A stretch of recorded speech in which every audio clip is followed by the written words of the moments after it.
بسم الله الرحمن الرحيم. عن عمرو بن شعيب عن أبيه عن جده أن النبي صلى الله عليه وسلم قال: أول صلاح هذه الأمة اليقين والزهد، وأول فسادها البخل والأمل. رواه البيهقي في شعب الإيمان. حضرت پاک علیہ الصلوۃ والسلام ارشاد فرماتے ہیں کہ اس امت کی درستگی اور اس کے صحیح راستے پر قائم رہنے کی پہلی بنیاد یقین اور زہد کے اندر ہے، اور اس امت کے بگاڑ کی پہلی بنیاد اور اس کی شروعات کنجوسی اور بلا وجہ کی امیدوں کی وجہ سے ہے۔ یہ ایک بہت ہی مختصر حدیث ہے لیکن انتہائی جامع ہے، اور پورے دین کا اس میں خلاصہ گویا کہا گیا ہے۔ نبی کریم صلی اللہ علیہ وسلم نے اس حدیث میں 4 چیزوں کا ذکر فرمایا ہے، جن میں سے 2 چیزیں امت کے صلاح اور امت کے صحیح راستے پر قائم رہنے کا ذریعہ ہیں، اور 2 چیزیں امت کے بگاڑ کا سبب ہیں۔ 4 چیزیں کیا ہیں؟ جو 2 چیزیں امت کے صحیح راستے پر قائم رہنے کی بنیاد ہے، ان میں ایک ہے یقین اور دوسری ہے زہد، اور جو 2 چیزیں بگاڑ کا بنیادی سبب ہے، ان میں ایک ہے بخل اور دوسرا ہے بلا وجہ کی امیدیں۔ دیکھنے میں تو یہ 4 اوصاف ہیں، 4 صفات ہیں، لیکن اگر آپ غور کریں تو یہ بنیادی طور پر 2 ہی باتیں ہیں، اس لیے کہ جو 2 چیزیں پازیٹیو انداز میں بیان کی گئی ہے انہی کو نیگیٹو انداز میں بیان کر دیا گیا ہے۔ جو چیز یقین ہے وہی چیز دراصل بخل کی ضد ہے، یعنی اگر یقین ہوگا تو بخل نہیں ہوگا، اور بخل ہوگا تو یقین نہیں ہوگا۔ تو اس لیے گویا کہ اصل تو ایک ہی چیز ہے کہ یقین ہو، جب یقین ہوگا تو پھر بخل ہو ہی نہیں سکتا۔ اسی طرح دوسری جو صفت ہے زہد، جب زہد ہوگا تو پھر بلا وجہ کی امیدیں بھی نہیں ہوں گی۔ تو اس طرح ہم یہ کہہ سکتے ہیں کہ اگر ہم صرف ان 2 صفات پر زور دے لیں اور ان 2 صفات کو اپنے اندر پیدا کر لیں تو ہمارے سارے معاملات درست ہو سکتے ہیں۔ بہرحال تو یہ 4 باتیں ذکر کی گئی ہیں، 2 کا تعلق ہے ہماری صلاح سے اور 2 کا تعلق ہے بگاڑ سے، اور حضرت پاک علیہ الصلوۃ والسلام یہ ارشاد فرما رہے کہ بگاڑ کی شروعات بھی ان 2 چیزوں سے ہوگی اور درستگی کی بنیاد بھی ان والی 2 چیزوں سے ہوگی۔ کیا 2 چیزیں؟ ایک تو یقین، یہ بالکل حقیقت ہے کہ ہماری درستگی کی اصل بنیاد یقین ہے۔ اگر ہمارا یقین مضبوط ہے تو ہم بالکل صحیح راستے پر قائم رہیں گے، اگر یقین کمزور ہے تو پھر ہمارے لیے صحیح راستے پر قائم رہنا یہ مشکل ہو جائے گا۔ یقین سے کیا مراد ہے؟ یقین سے مراد یہ ہے کہ آخرت کا یقین، اللہ کے سامنے جواب دینے کا یقین، اللہ کے سامنے کھڑے ہونے کا یقین، جنت اور جہنم کا یقین، اعمال کی سزا اور جزا ملنے کا یقین، یہ تمام باتیں یقین میں شامل ہیں۔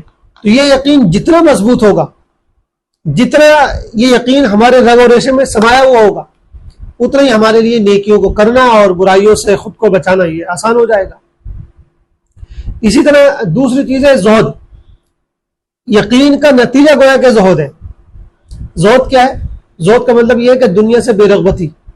دیکھیے زہد کا مطلب یہ نہیں کہ آدمی بہت خشک مزاج ہو جائے، بالکل چڑچڑا بن کے رہے، کسی سے بات چیت نہ کرے، کسی سے کوئی ہنسی دل لگی نہ کرے، یہ زہد کا مطلب نہیں ہے۔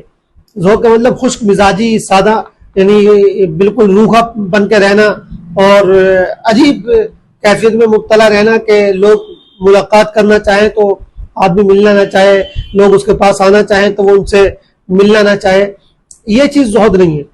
زہد کا مطلب یہ کہ دل میں دنیا کی محبت نہ رہے، انسان دنیا کے مقابلے میں آخرت کو ترجیح دینا شروع کر دے، انسان دنیا کے فائدے کے مقابلے میں آخرت کے فائدے کو اپنے سامنے رکھے، یہ اصل زہد ہے۔ پھر اس میں مختلف درجے ہیں، بعض علماء نے اس میں درجہ بندی بھی کی ہے۔ سب سے پہلا درجہ یہ ہے کہ آدمی گناہوں سے بچتا رہے، حرام چیزوں سے بچتا رہے، یہ زہد کا پہلا درجہ ہے۔ اسی طرح آخری درجہ زہد کا یہ ہے کہ انسان ان جائز چیزوں کو بھی چھوڑ دے جو انسان کو اللہ سے غافل کرنے والی ہو، یہ زہد کا آخری درجہ ہے۔ بہرحال تو زہد سے مراد یہ کہ انسان اس دنیا کے وقتی فائدے کے مقابلے میں آخرت کے دائمی فائدے پہ نظر رکھے۔ انسان اس دنیا کی عارضی کامیابی کے مقابلے میں آخرت کی ہمیشہ رہنے والی کامیابی پر نظر رکھے. یہ اگر چیز ہے تو اس کو زہد کہا جاتا ہے. اس میں کوئی شک نہیں ہے کہ جب تک یقین مضبوط رہے گا اور انسان کا رویہ دنیا کے معاملے میں یہ زہد والا رہے گا, زاہدانہ رہے گا, تو پھر وہ کامیابی کے راستے پر قائم رہے گا, باقی رہے گا. اور اگر یہ دونوں صفات پوری امت میں جاری ہو جائیں, پیدا ہو جائیں, تو پوری امت جو ہے وہ درستگی کے راستے پر باقی رہے گی.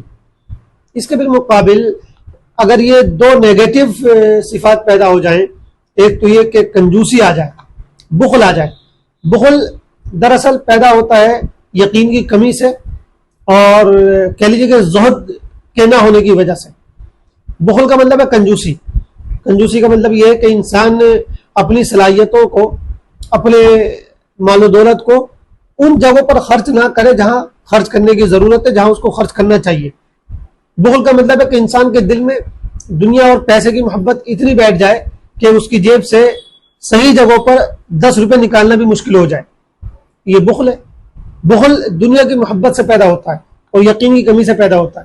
جب یقین نہیں ہوگا آدمی کو تو کنجوسی پیدا ہوگی. بھئی یقین آپ کو یہ احساس دلاتا ہے اور آپ کا یہ مزاج بناتا ہے کہ جو بھی آپ آج خرچ کرو گے کل 700 گنا بڑھا کر یا ڈبل یا ٹربل بہت بڑا چڑھا کر آپ کو دیا جائے گا. تو جو بھی آپ اللہ کے راستے میں خرچ کر رہے ہو, یہ دراصل اللہ کے پاس آپ جمع کروا رہے ہو, اور اللہ تعالیٰ آپ کو کئی گنا بڑھا چڑھا کر وہ پیش کرے گا. یقین تو یہ مزاج پیدا کرتا ہے. لیکن بخل, جب یقین نہیں ہوگا تو بخل کیا سمجھتا ہے؟ بخل یہ سمجھتا ہے کہ میں اگر کسی غریب کو دے رہا ہوں, اللہ کے راستے میں دے رہا ہوں, تو گویا کہ میری کمائی کم ہو رہی ہے. تو یہ اس یقین کی کمی کی وجہ سے. اور دوسرا اس میں دنیا کی محبت بھی ہے. کہ آدمی جو ہے دنیا کی محبت میں اتنا مبتلا ہے کہ وہ ابھی اس کو لگ رہا کہ میں کچھ پیسے بچا لوں گا تو میرے پاس باقی رہیں گے, لیکن وہ یہ نہیں دیکھ رہا کہ اگر وہ آج خرچ کر دے گا تو کل قیامت میں یہ پیسے اس کے کتنے کام آئیں گے. تو وہ آخرت کے فائدے کو بھلا کر وقتی فائدے کو دیکھ رہا ہے. وہ خود کو آخرت کے نقصان سے نہیں بچا رہا, بلکہ بس دنیا کے وقتی نقصان سے بچانا چاہ رہا ہے. یہ بخل ہے. اور دوسری جو نیگیٹو صفت بیان کی حضور پاک علیہ السلام نے, وہ ہے والعمل, امیدیں. امیدوں سے مراد لمبی لمبی بلا وجہ کی امیدیں پالنا. یہ بھی دراصل زہد کے نہ ہونے کی وجہ سے یہ صفت پیدا ہوتی ہے. زہد کا مطلب یہ ہے کہ آپ دنیا میں اس طرح رہیں کہ اس کو ایک مسافر خانہ سمجھے, اپنے لیے عارضی قیام گاہ سمجھے, ٹارگیٹ اور آپ کا گول جو وہ آخرت کی منزل ہو. تو جب یہ آپ کا مزاج ہوگا, یہ آپ کا ذہن بنا ہوا ہوگا, تو پھر آپ اس دنیا میں بہت لمبی امیدیں نہیں پالیں گے. آپ یہ کہ بھائی چلو ٹھیک ہے, جو چیز مل جائے گی ٹھیک ہے, اچھی بات ہے, اسی میں آپ گزر بسر کر لیں گے. عافیت کا بھی سوال کریں گے اللہ تعالیٰ سے, اور دنیا کی زندگی جو ہے اچھی سے اچھی گزارنے کی بھی مطلب کوشش ہو سکتی ہے. لیکن اس کے لیے لمبی لمبی امیدیں پالنا اور ذہن میں پلاننگ کرنا, شیخ چلی کے خواب سجانا, یہ چیز زہد کے نہ ہونے کی وجہ سے یا یقین کی کمی کی وجہ سے پیدا ہوتی ہے. تو لمبی لمبی امیدیں پال لینا یہ امت کو تباہ اور برباد کر دینے والی صفت ہے. اور اگر آپ غور کریں تو اس وقت ہم سب پوری امت ان دو نیگیٹو صفات میں مبتلا ہو چکی ہے.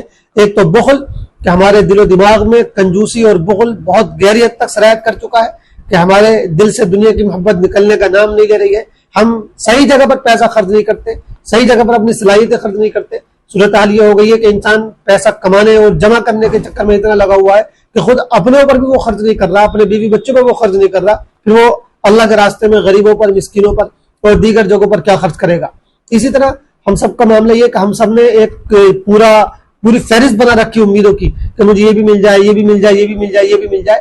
تو ایک یعنی لامتناہی امیدوں کا ایک سلسلہ ہے جو ہمارے ذہنوں میں چل رہا ہے.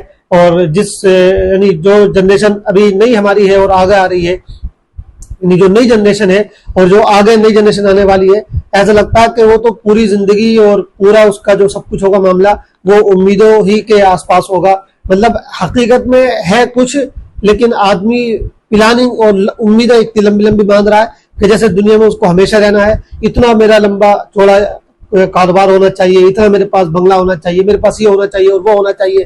گویا کہ پوری پلاننگ آدمی اس طرح کی کر رہا ہے جیسا کہ اسی دنیا میں اس کو ہمیشہ کے لیے رہنا ہے. تو یہ لمبی لمبی امیدیں باندھنا یہ انسان کو تباہی اور بربادی کی طرف لے جاتا ہے. یہ اس لیے لے جاتا ہے تباہی اور بربادی کی طرف, جب انسان لمبی لمبی امیدیں باندھتا ہے تو پھر ان کو پورا کرنے کی بھی کوشش کرتا ہے, پورا کرنا چاہتا ہے, اور پھر ان کو پورا کرنے کے لیے ظاہر سی بات ہے کہ اس کو شریعت جو ہے بہت سی جگہ پر روکنا چاہتی ہے لیکن وہ روکتا نہیں ہے. شریعت پابندیاں لگاتی ہے لیکن وہ پابندیوں کو قبول نہیں کرتا ہے. تو نتیجہ یہ ہوتا ہے کہ پھر وہ حلال حرام جائز ناجائز کی پرواہ کیے بغیر عبادت اور ذکر و اذکار سے غافل ہو کر بس اپنی ان آرزوؤں کی تکمیل میں لگ جاتا ہے، اور یہ چیز انسان کو بگاڑ کے اور تباہی کے راستے پر لے جاتی ہے۔ تو یہ بڑی مختصر سی حدیث ہے، لیکن ہم نے غور کیا تو محسوس یہ ہوا کہ پورے دین کا خلاصہ اس حدیث کے اندر آ گیا ہے۔